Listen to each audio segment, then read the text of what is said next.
Hi, this is Richard Jones, the Welsh Lockpicker, and this is going to be my entry for the Bumpy Bones 150 subscriber giveaway. I did notice when I checked earlier that he is now up to 200 subscribers, so congratulations on that. Right, my entry for the giveaway will be showing this lock.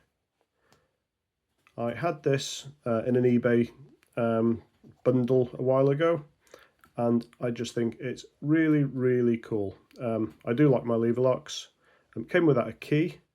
I think if I can bring it in. If anyone does know anything about these, get in touch. That would be really cool for me to know.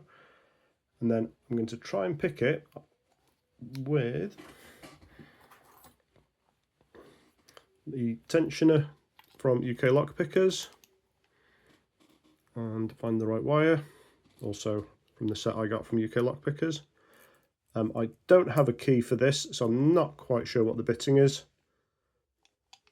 It's definitely closed, and let's have a go at it.